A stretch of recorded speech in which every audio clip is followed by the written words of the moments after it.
एक छोटे से गांव में जहां ठंड इतनी पड़ती थी कि लोग घरों से बाहर निकलने से डरते थे, वहां एक गरीब आदमी रामू रहता था जो मेहनत मजदूरी करके अपनी गुजारा करता था।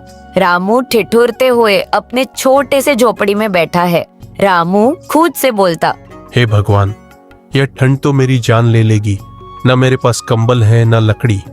अब तो घर में बैठना भी मुश्किल हो गया है। रामू दुखी होकर अपने टूटे फूटे बर्तन साफ कर रहा होता है। तभी उसकी नजर एक पुराने मटके पर पड़ती है। मुंह उस मटके को उठाता है। मटके पर कुछ अजीब से निशान बने होते हैं। यह मटका तो काफी पुराना है। इसे शायद दादाजी ने रखा होगा। चलो, इसमें पानी भरकर रख देता हूँ। जैसे ही रामू मटके में पानी भरता है, मटके से रोशनी निकलने लगती है।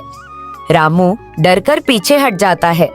मटके से एक जादुई आवाज आती है, डरो मत रामू, मैं तुम्हारी मदद के लिए आया हूँ। मुझे सही तरह से इस्तेमाल करो और यह ठंड तुम्हारा कुछ नहीं बिगाड़ पाएगी। रामू हैरानी से बोलता है, तुम बोल रहे हो, लेकिन तुम करोगे क्या?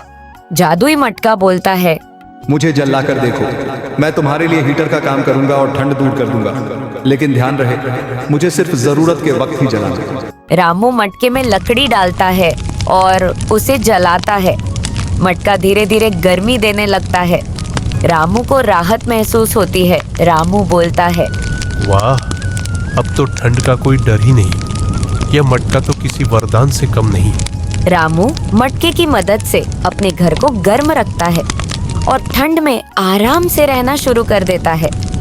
गांव के अन्य लोग रामू के घर आते हैं और उसकी झोपड़ी से निकलती गर्मी महसूस करते हैं। रामू भाई, यह गर्मी कहाँ से आ रही है? क्या तुम्हारे पास कोई जादू है?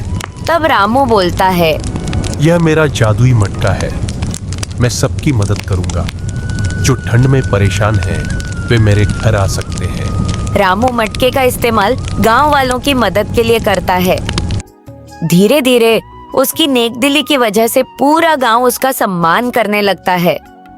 रामू रात में मटके के पास बैठा है और खुद से बोलता है, इस मटके ने मुझे सिखाया कि किसी भी वरदान का सही इस्तेमाल ही सबसे बड़ा आशीर्वाद है। हमें अपने साथ दूसरों की भी मदद करनी चाहिए। कहानी का अंत मटके की चमक के साथ होता है, जो पूरे गांव में खुशहाली और गर्मी फैलाता है। जरूरत के समय हमें न केवल अपनी परेशानी दूर करनी चाहिए, बल्कि दूसरों की मदद भी करनी चाहिए।